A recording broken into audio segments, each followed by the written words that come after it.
Kami merasa bahwa apa yang kami lakukan pada saat pilkada kemarin itu sudah sesuai dengan regulasi yang ada. Karena memang satu-satunya hukum positif yang berlaku pada saat itu kan PKPU 8 2024 dan kita melaksanakan sesuai itu. Tapi bagaimanapun juga itu kan proses demokrasi ya, dan tentunya kami sangat menghormati itu. Bagaimana penyelenggaraan PSU ini tetap kita laksanakan, tapi bagaimana kita melaksanakannya dengan mempedomani gitu ya Impres nomor 1 2025 tentang efisiensi anggaran. Tentu itu kita bahas dengan sudah sangat panjang dengan Pemda, dengan Pemprov, bahkan dengan Kemendagri kita beberapa kali melakukan rapat dan ya akhirnya itu disepakatinya di angka itu, di angka 50 itu untuk penyelenggaraan secara keseluruhan, bukan untuk KPU saja. Jadi kita akan memaksimalkan nanti teman-teman ad hoc baik PPK, PPS maupun KPPS, karena kan kalau kita lihat jumlahnya cukup besar, apalagi kan KPPS ini ada 7 orang per TPS gitu ya. Nah insya Allah kita memaksimalkan itu, apalagi ke depan ini kan momen lebaran nih, momen lebaran mudah-mudahan ini biasanya banyak kegiatan-kegiatan masyarakat kita maksimalkan.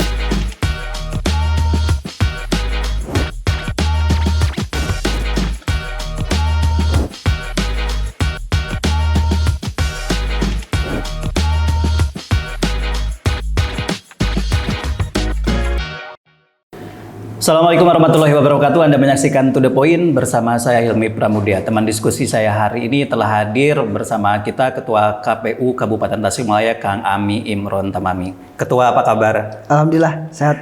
Hari ini nampaknya Anda mulai sibuk lagi nih untuk menghadapi PSU. Iya. Ya, itu keputusan MK yang membuat masyarakat Kabupaten Tasikmalaya sebenarnya cukup kaget. Kalau misalnya pihak KPU sendiri dengan keputusan tersebut kaget juga atau sebenarnya sudah terprediksi sebelumnya, Ketua? Ya, kalau dibilang kaget sih ya kita kaget ya. Karena kenapa kita dibilang kaget? Karena kami merasa bahwa apa yang kami lakukan pada saat pilkada kemarin itu sudah sesuai dengan regulasi yang ada.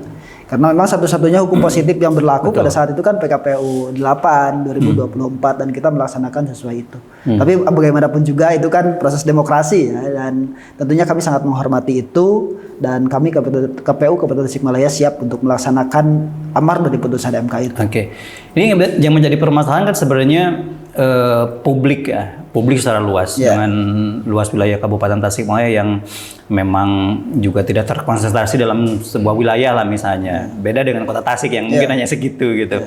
Nah, informasi yang tersebar itu kan membuat keputusan MK itu membuat loh emang ada apa gitu, kenapa gitu harus ada PSU.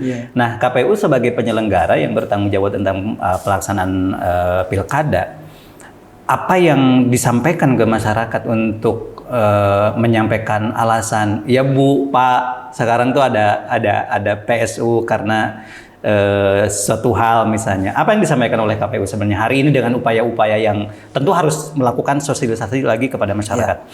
Pertama, memang kita meyakinkan kepada masyarakat karena dikhawatirkan dengan adanya PSU ini adanya keraguan terhadap pelaksanaan kita, terhadap KPU, terhadap pekerjaan dari KPU ini. Kami pertama meyakinkan kepada publik bahwa yang kami laksanakan itu sepenuhnya berdasarkan regulasi. Jadi kita melaksanakan regulasi yang ada gitu ya. Sehingga dalam pelaksanaannya semuanya kita berpedoman terhadap satu aturan, yaitu PKPU 8 pada saat itu. Namun walaupun pada akhirnya ketika ada gugatan ke Mahkamah Konstitusi dan hasilnya memang dari Mahkamah Konstitusi dinyatakan bahwa ini PSU, kita menjelaskan bahwa ini sepenuhnya merupakan proses demokrasi yang memang harus kita laksanakan. Semuanya sudah sesuai dengan konstitusi, karena memang ke MK pun itu merupakan hak konstitusi semua calon. Saya lihat juga tekanan ke KPU sekarang luar biasa juga gitu kan. Bahkan Anda dilaporkan, kemudian Bawaslu juga dilaporkan. Menyikapi itu seperti apa tuh, Kang? Kalau menyikapi itu, karena memang tadi ya yang kita laksanakan itu, pertama kita bersandar terhadap aturan yang ada yang dibuat oleh KPU. Dan kami pun mengetahui bahwa PKPU itu ketika dibuat itu sudah sesuai dengan aturan. Sudah melalui adanya RDP dengan DPR, kemudian itu berdasarkan dari Undang-Undang 10 2016. Kemudian setelah diputuskan pun itu PKPU pernah diuji di Mahkamah Agung, sehingga semuanya sudah teruji. Dan kemudian kita pun pada pelaksanaan pencalonan kemarin melalui konsultasi kan. Sebelum penetapan itu konsultasi baik kepada provinsi maupun kepada RI. Begitu juga kalau kita lihat di 11 wilayah yang memiliki karakteristik sama dengan kita, dari 11 wilayah itu semuanya kemarin meloloskan calon yang dianggap depriorisasi ini, semuanya juga lolos karena kita berpedoman terhadap satu tadi PKPU.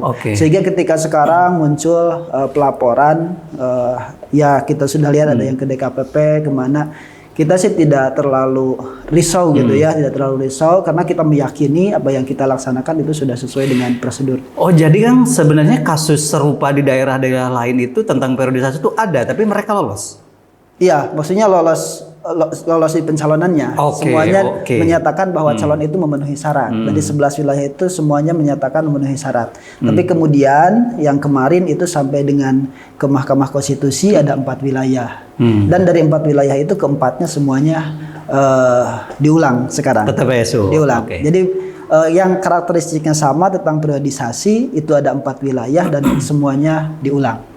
Ya minimal KPU kabupaten ada teman lah gitu ya, teman duka gitu untuk bisa melaksanakan lagi. Tapi kan ya itu tadi mau bagaimanapun kondisinya KPU tetap harus berjalan ya Kang ya. Betul. KPU harus tetap profesional melaksanakan tahapan yang atau keputusan karena itu tadi bagian keputusan yang final dan mengikat.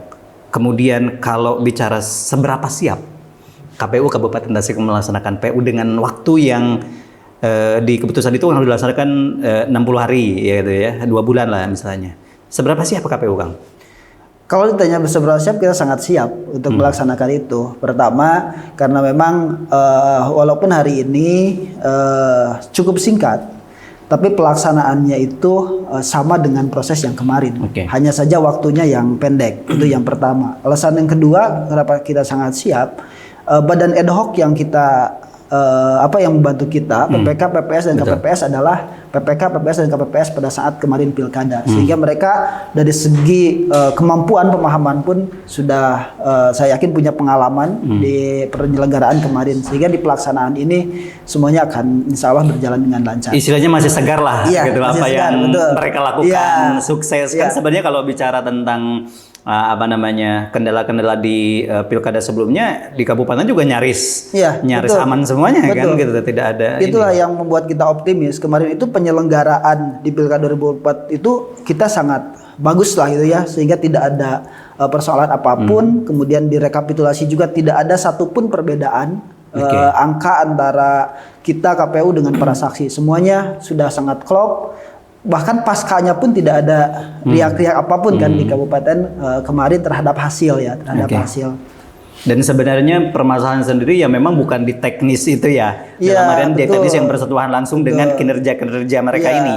Karena tadi persoalannya itu karena adanya mungkin tadi tentang PKPU itu, ya walaupun KPU juga saya tadi bilang bahwa mereka juga meyakini karena pembentukan PKPU itu sudah sesuai dengan prosedur.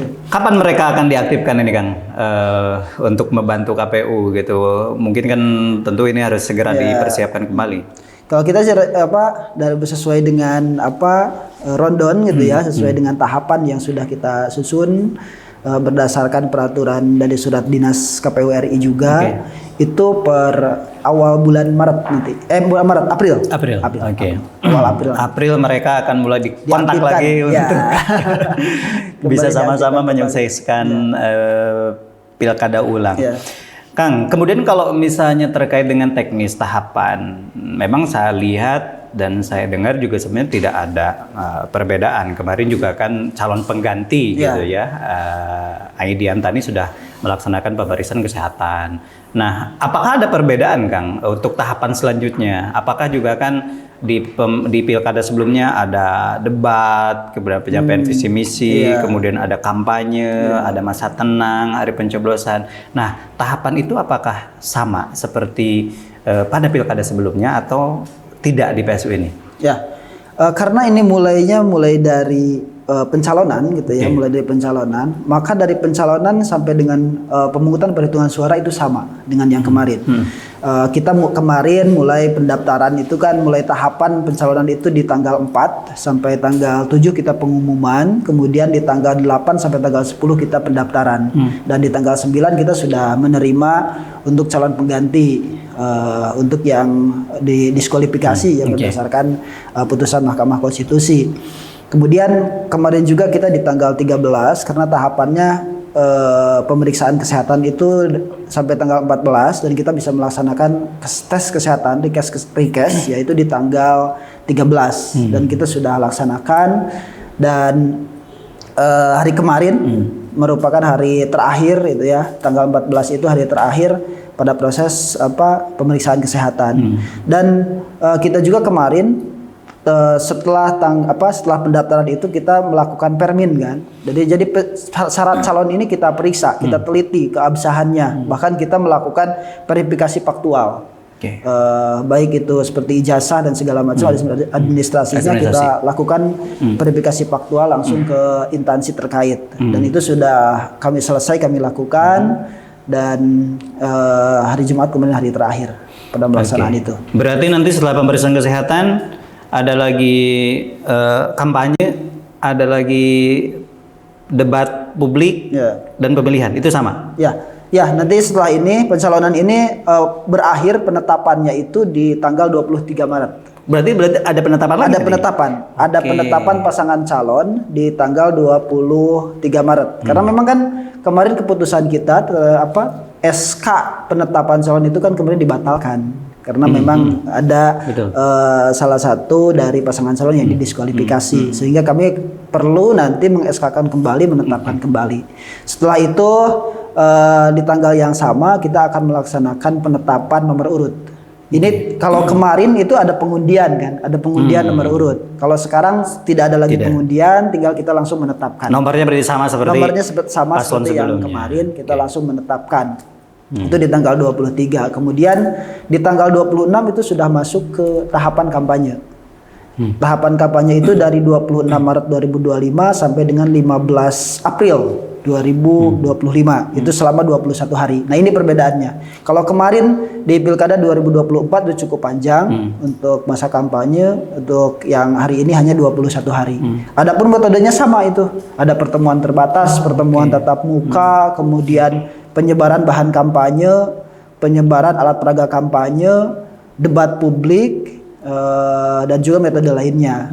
Walaupun memang yang hari ini debat publik itu hanya dilaksanakan satu kali saja untuk pelaksanaan debat publik itu. Kemudian untuk calon pengganti paslon nomor 3 kan hari ini diketahui sebagai anggota dewan ya. Itu kapan dia harus mengundurkan diri gitu? Mengundurkan dirinya pas kemarin pencalonan, salah satu menjadi syaratnya itu adalah surat pengunduran diri itu. Dan kita sudah menerimanya itu. Surat pengunduran diri. Kang, ini yang lagi rame itu kan masalah anggaran ya kemarin di Kabupaten Tasik. Bahkan Pemkab sendiri mengaku tidak sanggup gitu dengan kondisi APBD yang dimiliki dan memang adanya efisiensi sebenarnya. Banyak orang kan sebenarnya menilai bahwa PSU ini kok nggak selaras itu dengan dengan efisiensi, karena tentu harus mengeluarkan kos kalau tidak salah sampai 50 miliar yang disepakati ya kan untuk PSU nanti. Nah, itu seperti apa komunikasi yang terbaru hari ini gitu, kesiapan PMK bahkan juga akan juga dibantu oleh provinsi, seperti apa tuh? Sepanjang kita ikuti ya, karena kita memang pasca putusan MK pun kita langsung berkoordinasi dengan Pemda terkait dengan kesiapan terhadap anggaran itu. Ya, walaupun itu memang kan wilayahnya sebenarnya bukan wilayah kita. Kita itu hanya mempersiapkan kebutuhan kita dan kita menyampaikan. Tapi bagaimanapun juga karena hari ini terhadap adanya efisiensi, tentunya ini pembahasan yang cukup panjang juga kita dengan Pemda bahkan dengan provinsi, bagaimana penyelenggaraan PSU ini tetap kita laksanakan, tapi bagaimana kita melaksanakannya dengan mempedomani gitu ya Impres nomor 1 2025 tentang efisiensi anggaran.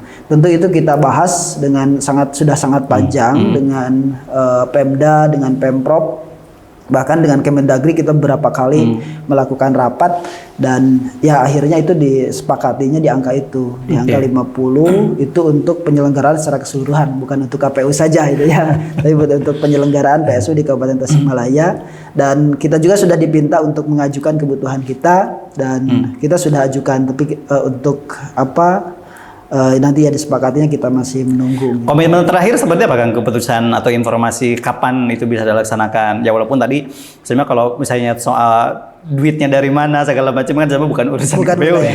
Bukan KPU. Nah itu komitmen terakhir kapan itu bisa direalisasikan? Karena kan mau bagaimanapun tinggal beberapa hari lagi KPU sudah harus bekerja, dan itu butuh anggaran. Betul. Di hari-hari ini ada kesiapan nih hari-hari ini, mungkin beberapa hari ke depan lah sudah terpenuhi, mudah-mudahan. Oke. Kemudian ini yang menjadi ya mungkin kendala atau permasalahan yang terjadi di masyarakat. Masyarakat itu, saya pribadi juga melakukan nanya-nanya ke masyarakat. Mereka itu memang ya harus mungkin kedengaran cukup pahit juga, tidak tahu gitu Kang. Banyak yang tidak tahu masyarakat, bahkan di Kabupaten Tasik itu akan dilaksanakan PSU tanggal 19 April nanti. Nah, upaya apa di dalam yang dilakukan KPU di tengah keterbatasan anggaran dan keterbatasan waktu agar partisipasi masyarakat itu bisa minimal sama lah seperti pada pilkada sebelumnya? Ya betul sekali, karena kan mungkin informasi itu tidak sampai ke pelosok-pelosok gitu ya mengenai PSU ini, sehingga ya sangat dimungkinkan adanya masih banyak masyarakat yang memang belum mengetahui tentang PSU ini. Tentunya upaya-upaya akan kita laksanakan. Pertama, kita akan memaksimalkan badan ad hoc yang kita miliki, karena kalau berbasisnya anggaran sosialisasi itu sangat jauh ya. Itu sangat jauh karena dengan keterbatasan hari ini. Jadi kita akan memaksimalkan nanti teman-teman ad hoc baik PPK, PPS maupun KPPS. Karena kan kalau kita lihat jumlahnya cukup besar, apalagi kan KPPS ini ada 7 orang per TPS gitu ya. Nah insya Allah kita memaksimalkan itu, apalagi ke depan ini kan momen Lebaran nih, momen Lebaran mudah-mudahan ini biasanya banyak kegiatan-kegiatan masyarakat, kita maksimalkan di sana. Di situ bisa dimaksimalkan. Ya, bisa dimaksimalkan di sana untuk melaksanakan sosialisasi yang tentunya basis sosialisasinya bukan berbasis anggaran, itu berbasis kinerja aja gitu ya. Sosialisasi bisa ke pengajian-pengajian atau ke sekolah-ke-sekolah.